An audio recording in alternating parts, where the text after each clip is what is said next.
Sono le 7.25 del 5 maggio 2026, buongiorno Taranto, ben trovati a questo nuovo appuntamento con l'informazione e la musica mattutina di Cittadella la Radio e Cittadella TV. Buongiorno da Francesco Casulla, buongiorno da Piero Caffio che guida la parte tecnica. Insieme fino alle 9 vi faremo compagnia con un po' di musica, ma soprattutto con l'informazione che serve per affrontare questa giornata, una giornata che dedichiamo in apertura alla sanità, perché arrivano brutte notizie da Bari, dalla regione Puglia. Altri 2 anni per vedere operativo l'ospedale San Cataldo. Si parla dei primi mesi del 2028, vi racconteremo i dettagli naturalmente nei nostri approfondimenti. Poi parleremo anche di cronaca, di quanto avvenuto ieri a Manduria. Una coppia è finita in arresti domiciliari perché si prendeva cura di un anziano e nel mentre, secondo la procura di Taranto, lo ha spogliato di beni mobili e immobili, di denaro per circa 2 milioni di euro. Chiuderemo poi parlando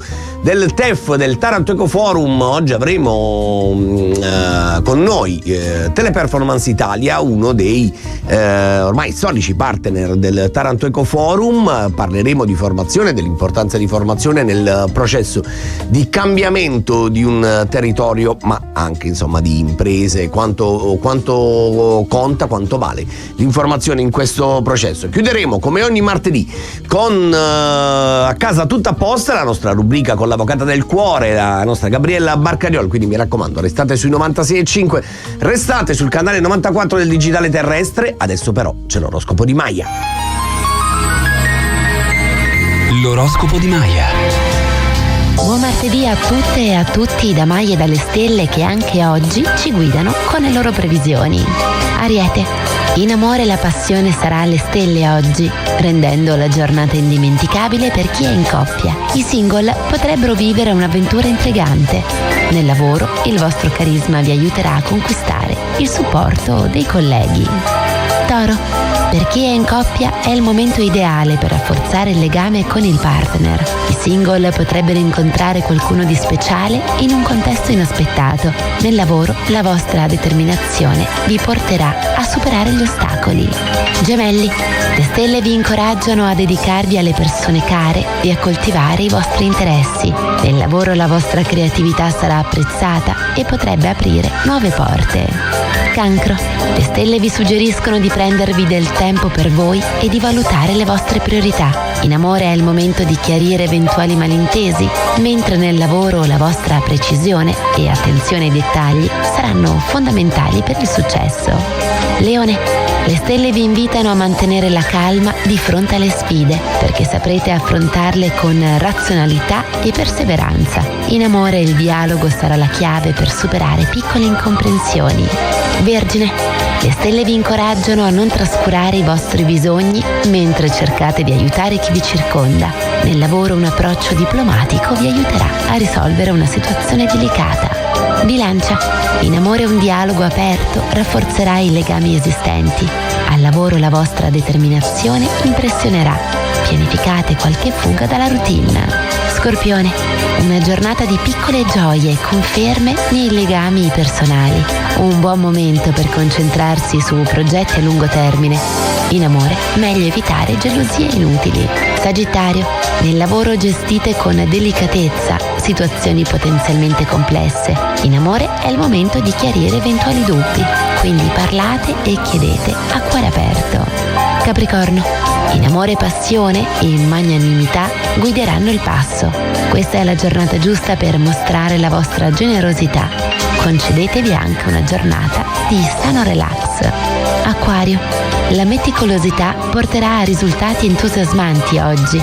Al lavoro pianificate accuratamente ogni passo. In amore non dimenticate quanto siano importanti i piccoli gesti. Pesci, giornata densa di emozioni da gestire con tatto. In amore trasparenza e fiducia saranno essenziali, mentre in ambito lavorativo una situazione richiederà la vostra ferma decisione. Oggi vi saluto con le parole di Khalil Gibran. Se sbocciasse un fiore ogni volta che ti penso, ogni deserto ne sarebbe pieno. Ciao a tutti e a tutti. A domani con l'oroscopo di Maia. Che poesia, Piero? Si è emozionato, di la verità. Che fiore nascerebbe se tu pensassi ogni giorno a qualcuno? Te lo sei mai chiesto? Cioè lei dice, o meglio lui, Khalil Gibran dice che se ci fosse un fiore ogni volta che ti penso i deserti ne sarebbero pieni. Ma di quale fiore? Cioè non è detto che sia per forza una rosa, una sterlizia, capito? Cioè, potrebbe essere anche un crisantemo quando ti pensi. Pensa un po' una distesa di una prateria degli asfodeli, come dicevano i classici. Vabbè, andiamo a dare un'occhiata al volo ai giornali. Corriere del Mezzogiorno apre con la cronaca di Bari, liceo scappa da Bari Vecchia. Motivi di sicurezza, una classe del Fermi rinuncia all'alternanza scuola-lavoro dopo la rivolta dei genitori dirottato in sede il laboratorio previsto per stamattina alle 9. Sai a cosa pensavo? Pensavo che tante volte Taranto Vecchia è sempre stata paragonata, vedi Bari ce l'ha fatta, vedi Bari adesso, la situazione è un po' tesa, capito? Cioè evidentemente, come dire, risolvere il problema architettonico di passeggiate, di pitturate, non è proprio risolvere tutti i problemi, cioè il rischio è quello di una guerra tra clan in questo momento.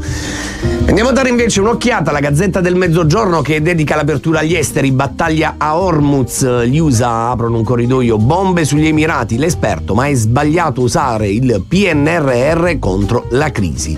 Anche sulla Gazzetta si parla di Bari, San Nicola blindato, il prefetto no a psicosi, Bari controlli anche al porto e molti agenti in Borghese. E poi si parla anche di Taranto sulla prima di Gazzetta, truffarono un 89enne coniuge ai domiciliari, Manduria nei guai badante e marito, sequestro da 2 milioni di euro, ne parleremo nei nostri approfondimenti e tra un po' diamo un'occhiata anche a tutti gli altri giornali. Ora però vi lasciamo con la New Hit. 7.35, maledetto me, la nostra New Hit. Andiamo a dare ora invece, come promesso, uno sguardo alle altre prime pagine dei quotidiani locali e regionali, con l'edicola che apre con il turismo, più arrivi agli stranieri, piace volare in Puglia. E poi nonostante la situazione particolare, anzi forse proprio per la situazione particolare in altri paesi, ecco, l'Italia resta una meta favorita, e la Puglia in particolare.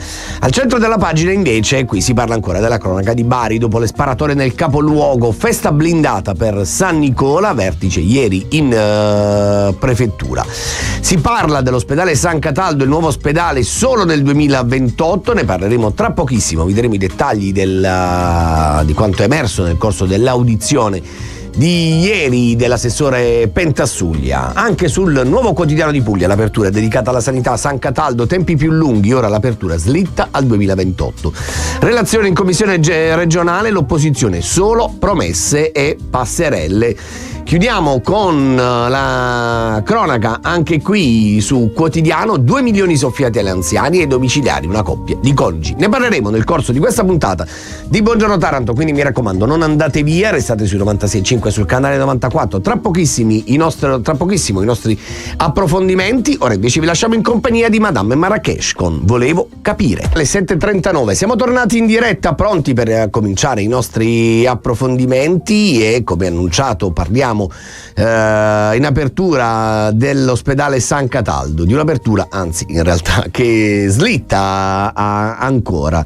Ieri mattina abbiamo avuto ospite l'assessore regionale alla sanità Donato Pentassuglia, a proposito della carenza di medici a Taranto, della mancanza di guardie mediche, e poi abbiamo parlato con lui anche del San Cataldo, e lui lo ha annunciato in maniera molto serena che la mancanza di medici sarà un problema, influenzerà l'avvio delle attività dell'ospedale, del nascente ospedale di Taranto, ma non è l'unica. Ieri in commissione regionale bilancio, anzi seduta congiunta delle due commissioni bilancio e sanità del Consiglio regionale, si è fatto il punto proprio sul San Cataldo e quindi anche sulle future destinazioni di ospedali come il Santissima Annunziata e altri presidi tarantini, e sono stati auditi non solo l'assessore Pentassuglia ma anche il direttore generale o commissario dell'ASL di Taranto Gregorio Colacicco e il dirigente dell'area gestione tecnica Paolo Moschettini. E allora Dalla relazione tecnica depositata e dal confronto emergono elementi importanti e rassicuranti. Non solo criticità tecniche sulla struttura del nuovo San Cataldo, ha spiegato a margine della seduta il presidente della Commissione Sanità Felice Spaccavento. Ha detto: i lavori del contratto principale sono conclusi, sono già state ottenute le certificazioni di collaudo statico della struttura in cemento armato e secondo quanto ha riferito la direzione strategica, l'orizzonte temporale per la piena operatività del presidio è fissato nel secondo semestre del 2027, con l'obiettivo di avere tra giugno e ottobre un ospedale completamente certificato e dotato di grandi apparecchiature già funzionanti. Insomma, sono chiusi una serie di lavori di intervento, sono in corso invece una serie di gare per la fornitura di strumentazione medica. Insomma, il San Cataldo sarà un ospedale di eccellenza, quindi anche, come dire, i dispositivi all'interno sono particolarmente moderni e naturalmente servirà anche il personale moderno per poterlo gestire e insomma questa è una delle grandi carenze. L'opposizione infatti ha chiarito in modo puntuale che insomma ci vorrà ancora tempo. L'opposizione infatti, nonostante la relazione tecnica parlasse del secondo semestre 2027, ha detto che bisognerà aspettare il primo trimestre 2028 per vedere il primo paziente all'interno dell'ospedale. Giampaolo Vetri di Fratelli d'Italia ha detto che siamo tornati a parlare dell'ospedale San Cataldo e lo facciamo con la stessa amarezza perché apprendiamo, ha detto il consigliere regionale tarantino, che per la sua entrata in funzione occorre reperire altri 80 milioni, mentre Renato Perrini, sempre di Fratelli d'Italia, ha detto che nel 2016 avevo già previsto che per la costruzione di San Cataldo sarebbero occorsi almeno 10 anni. Oggi infatti i fatti mi danno ragione, con la conferma che la mia non era sfiducia ma sano realismo. Chissà se è la volta buona, invece chiesto il forzista Massimiliano Di Cuia. Nel 2028 dicono che dovrebbe entrare il primo paziente, peccato che si annuncia da anni e la data continui a slittare. Insomma, battaglia ovviamente politica sul futuro dell'ospedale. Intanto il dato di fatto è che la relazione tecnica ieri ha portato alla luce che la parte strutturale del San Cataldo è pronta. Sono in corso una serie di gare per la fornitura dei materiali e non solo, e naturalmente il vero nodo resta quello di reperire medici, infermieri, OS, ausiliari. Insomma, è vero che al San Cataldo confluiranno dal Santissima Annunziata e dal Moscati, ma bisognerà comprendere se basteranno per gestire a pieno regime quell'ospedale, e poi che cosa ne sarà di quelle due strutture, quella nel centro di Taranto e a Rione Paolo VI. Proveremo a raccontarvelo anche nei prossimi giorni e cercheremo di avere con noi sia la maggioranza che l'opposizione per valutare anche una serie di proposte, se diventeranno delle sorte di mega guardie mediche, ma resta sempre il nodo: mancano i camici bianchi. C'è Bruno Mars, torniamo tra pochissimo. Il nostro rewind, il nostro pezzacchione dal passato scelto dal nostro Piero Caffio, che insomma ha trovato un certo consenso tra chi ci sta ascoltando sui 96.5 in questo momento. C'è anche le giovani generazioni che apprezzano. Ascoltate. Buongiorno Ciccio, bella canzone. Grazie Luigi, grazie davvero, ma ringraziamo Piero per averla scelta. E buona giornata a te. Noi adesso invece parliamo di qualcos'altro, qualcosa di purtroppo meno allegro, meno divertente. Parliamo di lavoro che rischia, che è a rischio, come per alcuni dipendenti di Tiscali. L'avvertenza per alcuni lavoratori trasferiti a Bari ieri è finita al centro dell'interesse della CGIL, che insomma la sta seguendo da tempo, ma ieri ha raccontato alla stampa come stanno le cose per decine di famiglie. Ce lo racconta Valentina Castellaneta. Con la presente le comunichiamo il trasferimento presso la sede di Bari, poche righe gelide che pesano come un macigno sul futuro di 17 lavoratori del sito Tiscali di Taranto. Sono gli ultimi superstiti di un organico che fino a dicembre 2025 contava 140 unità. Dal 13 maggio per loro la scrivania non sarà più nel quartiere Paolo VI, ma a 100 km di distanza. Trasferire persone che sono part-time e prendono 1.000 euro al mese da Taranto verso Bari vuol dire un sottaciuto licenziamento, ha denunciato Tiziana Ronzisvalle, segretaria generale SLC CGIL Taranto. Abbiamo avuto notizia che ovviamente con la cancellazione della mappa geografica della sede di Taranto anche quella sede verrà ovviamente dismessa. Ci sono tutte queste vertenze a livello nazionale che si stanno abbattendo in questo momento su Taranto, sembrano sempre piccoli numeri, ma che se messi insieme poi alla fine sono tanti. Assolutamente sì, sono tanti, e soprattutto non impattano soltanto sulle lavoratrici e sui lavoratori, ma sul tessuto sociale globale, perché se pensiamo che le 140 unità alla fine si sono ridotte a 17 unità in presenza, consideriamo che quelle persone sono in NASPI, e vuol dire garantire la NASPI e quindi risorse pubbliche che vanno nella direzione di un mantenimento, di una sorta di mantenimento del salario, ma che se non traguarderà occupazione vorrà dire che sarà incidente ovviamente sulla spesa pubblica. Grazie. Per i sindacati si tratta di un provvedimento economicamente insostenibile, una posizione condivisa duramente anche dalla politica. L'onorevole Vito De Palma, segretario provinciale di Forza Italia, ha partecipato all'assemblea pubblica per ribadire il suo fermo no a questa manovra. Considero questa scelta improponibile e inaccettabile, ha detto. Il trasferimento comporta costi di trasporto rilevanti che finirebbero per gravare direttamente sui lavoratori già colpiti dalla crisi energetica. Il fronte istituzionale si compatta attorno alla sofferenza di un territorio che non può più permettersi emorragie occupazionali. Il messaggio che arriva da Palazzo di Città è chiaro. Il sindaco Piero Bitetti in assemblea ha detto: il lavoro deve tornare al centro dell'agenda politica. Per quanto riguarda l'amministrazione comunale è già così, ovviamente le interlocuzioni con la Regione Puglia, con il governo, passando da quella che è la concertazione del territorio, perché non parliamo soltanto del comune capoluogo, ma parliamo dei comuni della terra ionica, quindi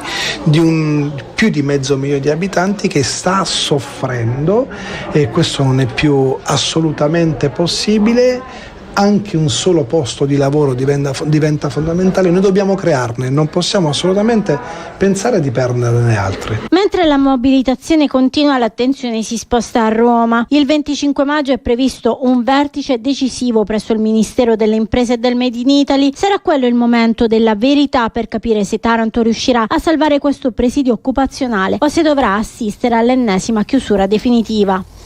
E naturalmente continueremo a seguire anche questa avvertenza. Non esistono di piccole e di grandi, esiste il futuro dei lavoratori, esiste il futuro delle lavoratrici e di un territorio. Tra pochissimo invece parliamo di cronaca, vi raccontiamo quello che è accaduto ieri a Manduria e non solo. Adesso invece vi lasciamo in compagnia della musica e dell'informazione. C'è una donna, si chiama Paola Iezzi, e questo è la sua stessa direzione. A 9 minuti dopo le 8 comincia la seconda ora di Buongiorno Taranto. Ben trovati ancora se vi siete collegati solo adesso con il 96.5, con il canale 94. Questa è Buongiorno Taranto di Cittadella, e allora è arrivato il momento di raccontarvi della notizia che ieri ha profondamente scosso non solo la comunità di Manduria ma anche quella di tutto il circondario. Una storia che riguarda una sorta di almeno apparente azioni buone ma compiute per fini strani. Parliamo di una coppia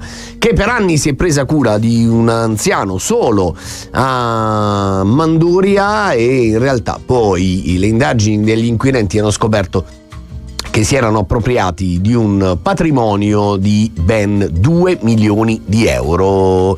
Una costante opera di convincimento e mistificazione della realtà da parte degli indagati, i quali per raggiungere i propri scopi economici hanno potuto fare affidamento, oltre che sulla fragilità psichica e fisica dell'uomo, che aveva 89 anni, anche su una situazione di sostanziale solitudine dell'anziano, quindi sulla circostanza che gli altri familiari fossero lontani o comunque non così presenti nella vita dell'anziana persona offesa. Lo ha scritto il pubblico ministero Francesco Sansobrino, che ha sintetizzato così il presunto raggiro di questo 89enne a cui la coppia ha sottratto, come detto, beni per 2 milioni di euro. E ieri mattina sono finiti agli arresti domiciliari la badante di 58 anni Antonia D'Ippolito e il 65enne Stefano Tarantino, marito della donna ed ex finanziere. I due, entrambi difesi dall'avvocato Lorenzo Bullo, sono accusati di circonvenzione di incapace. La donna deve difendersi anche dall'accusa di truffa. Le indagini dei poliziotti della squadra mobile, diretti dal vicequestore Antonio Serpico del commissariato di Manduria agli ordini del commissario Marinella Martina, hanno permesso di ricostruire le operazioni fatte dai due. In sostanza, La coppia ha ospitato dal 2020 l'anziano nella propria abitazione fino al decesso avvenuto nel 2023. L'inchiesta è partita poco dopo la morte dell'anziano, dopo la denuncia di una nipote che a un certo punto si è accorta che del patrimonio dell'uomo non c'era più nulla, ma soprattutto che grazie ai documenti bancari si è accorto che le spese dello zio erano profondamente cambiate. Fate conto che nel 2019 aveva speso 5.500 euro da dicembre a gennaio, invece da maggio 2020 risultavano continui prelievi agli sportelli automatici, pagamenti mediante POS presso esercizi commerciali. I riscontri degli investigatori hanno permesso anche di accertare che la tipologia di spesa non era compatibile con lo stato di salute dell'anziano, oltre che alle spese in farmacia. Infatti spuntano dai conti anche pagamenti al parrucchiere, negozi di pelletteria, acquisti di prodotti di edilizia, attrezzature sportive, cosmesi e persino gioielli.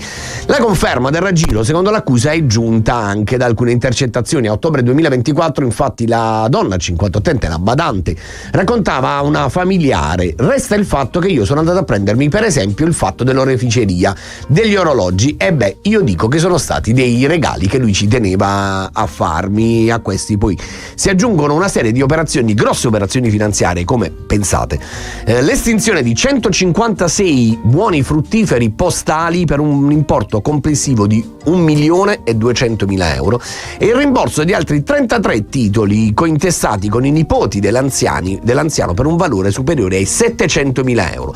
Con quel denaro la coppia avrebbe poi fatto una serie di acquisti di beni mobili e immobili, e ieri oltre a finire i 2 domiciliari sono stati sequestrati 2 terreni e 5 immobili nei comuni di Maruggio, Manduria e Avetrana, e ora naturalmente nelle prossime ore i 2 dovranno comparire dinanzi al GIP Francesco Maccagnano per l'interrogatorio di garanzia e potranno scegliere se fornire la loro versione dei fatti o avvalersi della facoltà di non rispondere. Vediamo insomma come andrà a finire questa storia, che comunque ancora una volta va sottolineato è una storia di solitudine, un anziano rimasto solo e i parenti, è brutto da dire, ma si sono fatti vivi solo dopo il decesso dell'uomo. Ci fermiamo qui. Canale 94 e vivi l'emozione di Cittadella TV.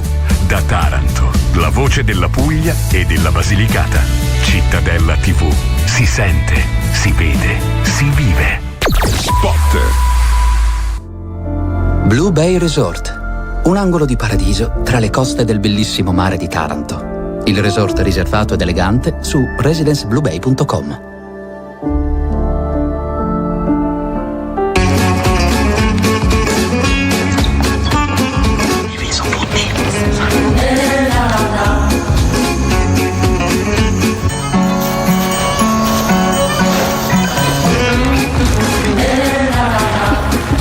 Lo spirito che anima questa comunità è lo stesso della nostra banca di credito cooperativo, perché la ricchezza di una comunità passa attraverso il benessere di ognuno. BCC San Marzano, fondata sul bene comune. La xylella è un flagello che ha colpito l'economia, il paesaggio, la stessa identità della nostra regione. Ma da qualche tempo la Puglia sta reagendo con la piantumazione di moderni uliveti, raccomandando le buone pratiche agricole per fermare l'avanzare della xylella e del suo vettore, e con l'unica tecnica in grado di salvare gli ulivi monumentali, l'innesto precoce.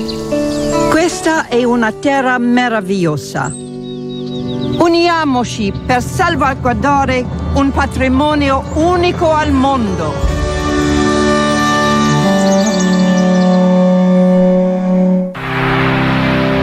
RPNet ti aiuta a raggiungere il tuo traguardo nel digitale. RPNet Digital Agency di Taranto offre servizi di comunicazione digitale e di sviluppo software, come gestioni canali social, realizzazione siti internet ed e-commerce, web reputation e tanto altro.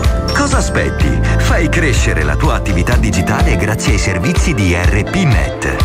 Visita il sito www.rpnet.it. TEF, Taranto Eco Forum, quarta edizione. Il 21 e 22 maggio, nella sede del Dipartimento Ionico, l'evento dedicato alla sostenibilità e all'innovazione, promosso da Europa ETS, Futura Eventi, Remtech Expo. Info e iscrizioni gratuite su tarantoecoforum.it. Orizzonte Taranto. lo sguardo sul presente e sul futuro della città. Economia, sviluppo, lavoro e nuove opportunità raccontate dai protagonisti del territorio. Ogni giovedì alle 21 su Cittadella TV, canale 94 del digitale terrestre per Puglia e Basilicata. Orizzonte Taranto. Capire oggi la città di domani. In collaborazione con ITS Academy Mobilità. Formazione di eccellenza per la mobilità sostenibile. Cittadella.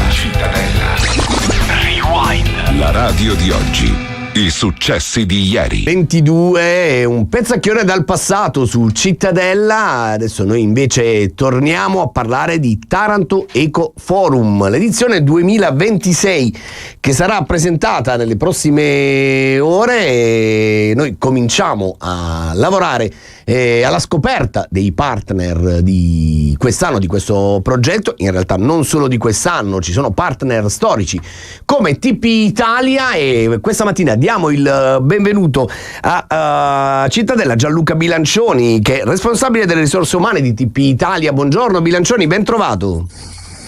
Buongiorno, ben trovati a tutti. Grazie. Allora, una sorta di matrimonio duraturo tra TP Italia e Taranto Eco Forum. Perché credete in un progetto come questo, ma soprattutto qual è il valore aggiunto che in qualche modo TP Italia può offrire in un percorso come quello che Taranto Eco Forum garantisce, di cambiamento, di visione soprattutto, di rigenerazione?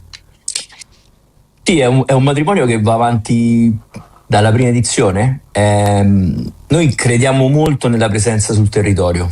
Noi siamo un'azienda con oltre 2000 persone su Taranto. Siamo stati tra i primi in Italia a fare il bilancio di sostenibilità. Adesso va molto di moda e ne sono molto contento, perché adesso molti sono saliti sul carro di chi ci credeva dall'inizio. Bilancio di sostenibilità significa credere fondamentalmente in un utilizzo giusto delle risorse, senza sprechi, sia per quanto riguarda l'energia elettrica, l'acqua e così via, ma sia per quanto riguarda l'utilizzo delle persone. Troppo spesso le persone sono viste non come una risorsa fondamentale, e questa è una cosa della quale noi di TP Italia facciamo una battaglia da sempre. Le persone sono il centro pulsante delle aziende, delle città, delle regioni, delle nazioni e così via. Per questo, insieme al Taranto Eco Forum, noi ci stiamo benissimo da sempre. Voi siete stati in effetti anche in qualche modo un modello di transizione, no? Da quel luogo considerato il call center, tra virgolette, a una vera e propria realtà di incubazione di idee, in qualche modo di futuro. Questo è stato dal punto di vista aziendale immagino non solo una scommessa, ma anche un investimento più che un sacrificio, forse, no? Sì, sacrificio è eccessivo, però investimento è la parola giusta. Noi abbiamo creduto nella possibilità di cambiare completamente il paradigma. Abbiamo preso una realtà e l'abbiamo trasformato in una cosa completamente differente, bellissima secondo me. Questo ci ha portato anche a passare da grosse perdite, da crisi industriali, a un pareggio di bilancio ormai raggiunto da diversi anni, con la possibilità di offrire lavoro e occupazione su un territorio importante come quello di Taranto. Quanto costa in tutto questo processo, o quanto conta più che quanto costa in questo processo, la formazione del condividerlo magari anche con le risorse umane, col capitale umano, questa parola che diciamo talvolta, come dicevi, no? Sì. È un po' anche abusata. Quanto è importante puntare sulla formazione prima degli esseri umani, delle lavoratrici, dei lavoratori, e poi ecco magari anche sull'azienda, o comunque diciamo forse di pari passo? Allora, negli ultimi anni noi siamo una delle realtà che ha investito di più nella formazione. Siamo partiti da formazioni manageriali sulle persone, sulla capacità di empatia, sulla capacità di trasformare in meglio le qualità delle nostre persone, oltre a una formazione tecnica che è indispensabile, ma è secondaria. Per la mia visione la formazione tecnica è importante, sì, ma non come quella sullo sviluppo delle persone. Proprio ieri abbiamo fatto una delle nostre tante piccole follie, con un corso di un giorno riservato a una ventina delle nostre persone, insieme a 2 psicologi che hanno giocato insieme a noi, però riflettendo su cose molto importanti a livello umano, per la crescita delle nostre persone sul livello umano. Chiudiamo con il 21 e 22 maggio prossimi, programma di Taranto Eco Forum. Immagino di trovare TP Italia nelle macro aree di responsabilità e cultura aziendale, o mi sono sbagliato? Certo che sì, immaginavo, io scenderò apposta da Roma, anche se scendere sembra sempre un po' strano, ma insomma io sono un uomo profondamente del sud, quindi rimango al sud, mi trasferisco però da Roma a Taranto per tutti quei giorni, anche dal giorno prima, e farò anche qualche speech in qualche momento, ma molte delle nostre persone saranno presenti ad ascoltare e ad imparare dalle tante altre realtà importantissime che ci sono sul territorio di Taranto. Saranno 2 giorni veramente di grandissima formazione. Grazie allora a Gianluca Bilancioni, Chief Human Resource Office di TP Italia, grazie per essere stato con noi, ci vediamo al TEF 2026. Buona giornata a tutti. Grazie, buon lavoro. Noi ci fermiamo per un po' di musica. Quando torniamo invece vi raccontiamo qualche ultima piccola novità di cronaca prima della nostra rubrica A casa tutta a post e con la nostra Gabriella Barcariol.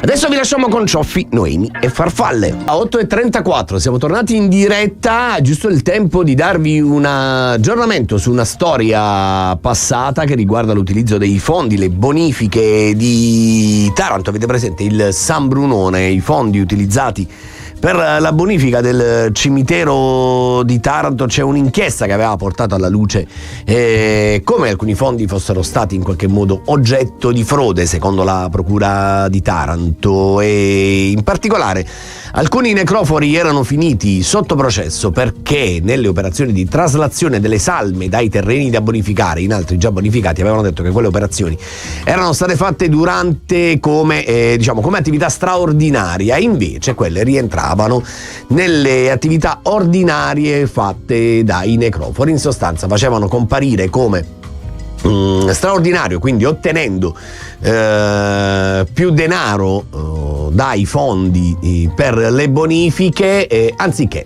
farlo risultare come lavoro ordinario, normale di tutti i giorni. L'inchiesta della procura portò sotto accusa diverse persone. Ieri nell'udienza preliminare alcuni, in 4, hanno scelto di essere giudicati con rito abbreviato. La procura di Taranto ha chiesto la condanna per 2 persone, in particolare per Michelangelo Perrotta, procuratore speciale della DR Multiservice, scrive oggi sulla Gazzetta Alessandra Canetiello, che all'epoca gestiva i servizi cimiteriali, mentre di 1 anno la richiesta nei confronti del responsabile tecnico dell'impresa Roberto Lafratta. È stata invece chiesta la soluzione per la rappresentante legale della società Richetta D'Alleva e per la dipendente Arcangela Saracino, e invece hanno scelto il rito ordinario, e quindi per loro pende la richiesta di rinvio a giudizio Alessandro Schifone, difeso dall'avvocato Adriano Minetola, e Giuseppe Cristello, uno dei necrofori difesi dall'avvocato Salvatore Maggio. Sarà il giudice Mariano Robertiello a decidere le sorti di questi imputati. Tra pochissimo noi cominciamo invece la nostra rubrica Taranto tutta a posto. È pronta la nostra Gabriella Barcariol. Parleremo del diritto dei minori a incontrare i figli, a incontrare i genitori, anche quando i genitori sono ristretti in carcere. C'è stato un nuovo protocollo tra le istituzioni, ne parleremo tra pochissimo di tutto quello che comporta una situazione del genere. Adesso però vi fa compagnia Brescia e il suo Introvabile. Alle 8:40 appena scoccate, noi diamo il bentornato alla nostra Gabriella Barcariol. Buongiorno. Grazie, buongiorno a tutti. Ricominciamo la nostra rubrica questa settimana di A casa tutta a post, parlando sempre di diritti di minori, di diritti dei più fragili. Oggi lo facciamo in merito a una situazione molto particolare, ma purtroppo non poco frequente. No, anzi è frequentissima, E cioè il diritto dei minori di incontrare, avere rapporti, contatti con i propri genitori anche quando questi sono ristretti in carcere. Sì. C'è stato un periodo in Italia in cui chi era in carcere non aveva alcun contatto con la famiglia, con i figli soprattutto, perché minori che non si portavano in carcere. Non si portavano, anche questa cosa dell'ospedale, sai, non ti porto in ospedale, non ti porto in carcere. E neanche in tribunale. Adesso invece c'è una sala, diciamo un'area dedicata proprio ai più piccoli. Che non viene mai usata, però va bene. No, non è vero, io l'ho vista usata poco. Avevamo fatto la stanza dell'ascolto dei minori, è sempre rimasta molto chiusa. E perché secondo te? Senti, non lo so, si sono stati investiti un sacco di soldi, devo dire la verità, però non viene utilizzata. Cioè, il giudice, io credo dai giudici, poi questo. Gli avvocati no? Gli avvocati non abbiamo noi la possibilità di dire al giudice il giorno dell'ascolto ci proviamo, ogni tanto all'inizio ci provavamo, ma perché non andiamo nella stanza dell'ascolto? Perché la stanza dell'ascolto era una stanza adibita al bambino, con i giochi, con delle poltroncine, in una situazione che doveva essere più accogliente. Noi abbiamo magistrati che fanno gli ascolti, lo scanno alto, mamma mia, stai parlando del civile? È nel civile, perché poi utilizziamo le aule del penale, ovviamente. In realtà so che per esempio quando fanno ascolti protetti nel penale, pomeriggio, incidenti probatori, cose del genere, utilizzano. Credo che la utilizzino. E molto probabilmente ritengono che forse le questioni penali siano un po' più allarmanti, anche perché se un minore viene ascoltato in ambito penale vuol dire che sarà vittima comunque di un reato, no? Però nel civile c'è anche questo rapporto con il minore che deve comunque fare e dire cose, cioè, secondo me metterli a loro agio, ma questo riguarda l'ascolto del minore, che ancora da noi non è molto compreso come necessità, e soprattutto nelle modalità, nonostante facciamo tanti corsi su questo. E nonostante questa rubrica. Sì, diciamo che abbiamo un tribunale un po' restio. Proviamo a scuotere il palazzo, e lo facciamo oggi, per esempio, parlando di quest'altro argomento, di quest'altro aspetto. Sì. Cioè, è stato rinnovato il protocollo d'intesa per la tutela del minore con genitore detenuto in carcere, lo leggo testualmente, o in esecuzione penale esterna. E allora procediamo per gradi. Un genitore in carcere. Allora, io parlo delle mie esperienze personali. Certo. Il genitore in carcere può essere per qualsiasi, ovviamente, reato che ha commesso, o ha comunque commesso un reato. Sì. E, ovviamente questo fa comprendere che c'è una genitorialità compromessa del genitore, no? Quindi indipendentemente dal reato. Molte volte accade invece, come è accaduto a me nelle volte in cui il genitore è in carcere, a volte è capitato ovviamente per spaccio, detenzione di armi e quant'altro, per il loro lavoro, diciamo, altre volte è capitato invece proprio per la violenza domestica, no? Quindi quella che poi si riverbera sui bambini, perché diventa la violenza assistita, perché anche quando tu non commetti il reato nei confronti del minore direttamente, il minore comunque è soggetto alla violenza assistita, cioè aver assistito alla violenza del genitore nei confronti dell'altro determina ovviamente una violenza assistita, e quindi un reato anche nei confronti dei minori. Non so se avrai letto qualche volta, c'è scritto, no, il minore presente, con l'aggravante che il minore era presente, e quindi della violenza assistiva, e quindi è un reato nei confronti del minore.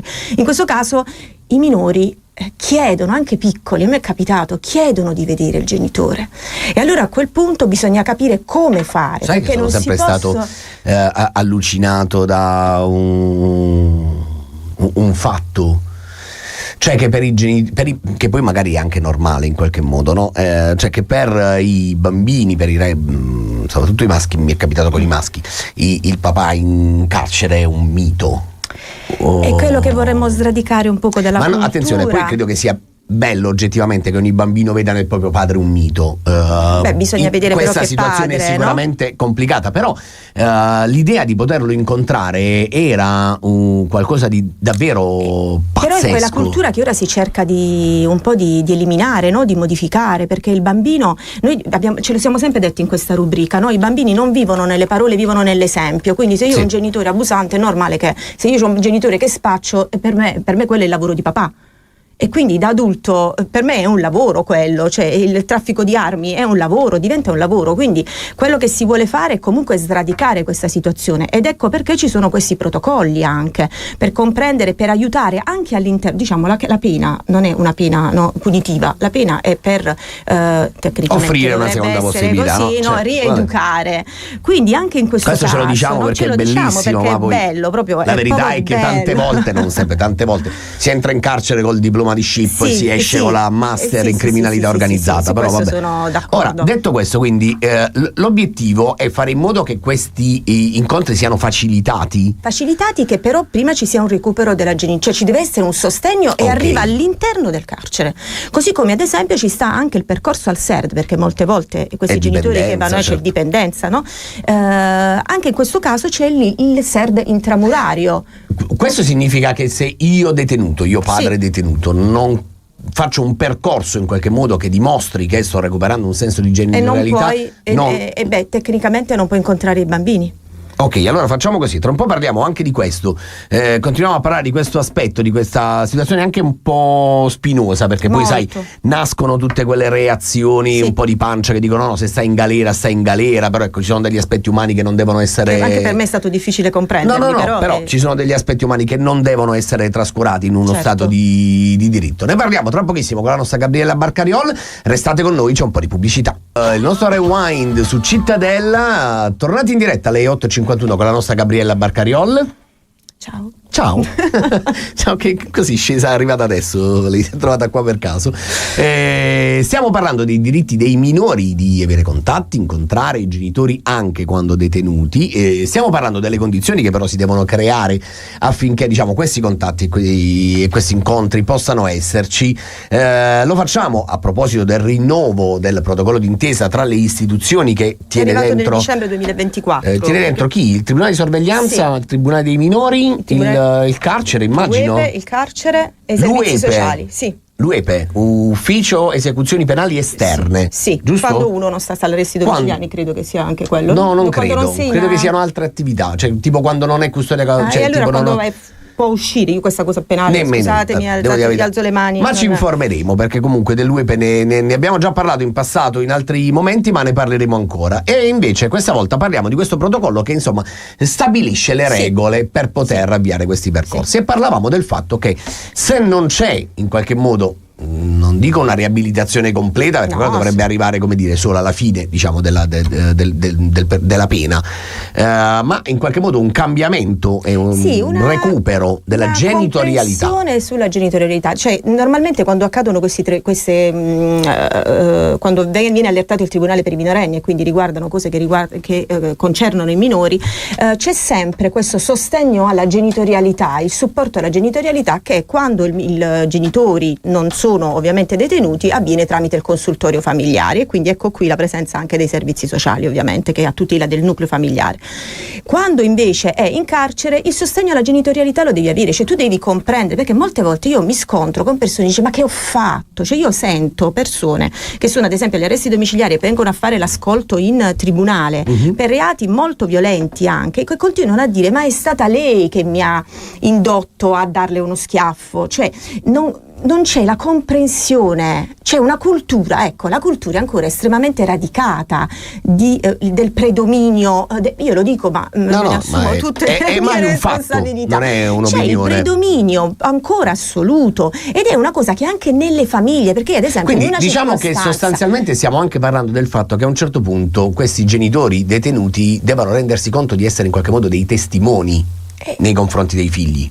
Sì, cioè non si può arrivare là e dire a tua mamma, no? Cioè la pericolosità è che io incontro dei minori, no? Incontro i miei figli, io sto qui a colpa di, no? È tua madre è tua madre per la quale io sto qui, è lei che mi ha denunciato. Allora si crea sempre questa cosa che poi nei bambini maschi soprattutto, e tu prima ne parlavamo, no? Sì, hai ragione, si crea questa cosa: perché papà è andato, allora la colpa è della mamma, e si generano tutte quelle situazioni che poi portano all'emulazione dei comportamenti, no? E quindi è ovvio che se tu non vieni supportato e se gli incontri non vengono fatti in presenza di un educatore, diventano ovviamente estremamente pericolosi, troppo liberi. Certo. Ma la presenza dell'educatore sta sia quando avvengono, perché a volte vengono con le videochiamate. Ad esempio in uno dei miei casi i bambini erano molto piccoli, all'inizio c'era una violenza assistita, cioè era comunque indicata l'esistenza della violenza assistita, quindi deve essere molto prudente il percorso nell'interesse ovviamente del minore,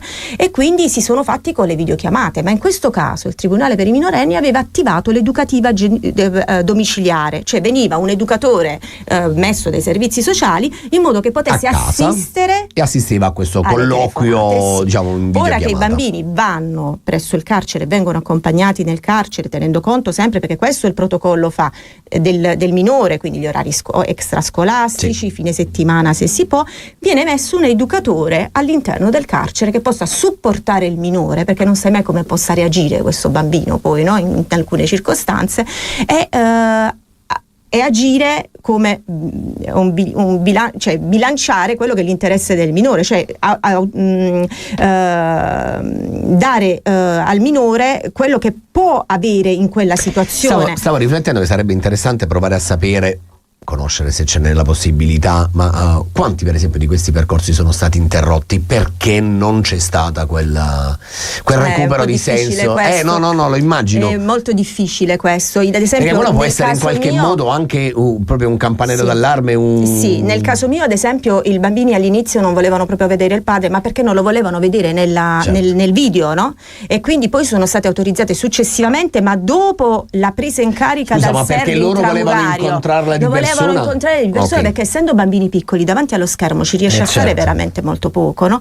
Però quando poi è stata presa, e lui è stato preso in carico dal SERD intramurario, quindi quello del carcere, che non sempre purtroppo viene attivato, allora in quel caso abbiamo iniziato con gli incontri in presenza. E com'è andata? Bene. Sì? Sì, molto bene. Ma che bello. Il bambino sta molto sereno, poi bisogna vedere gli sviluppi. E il papà come sta?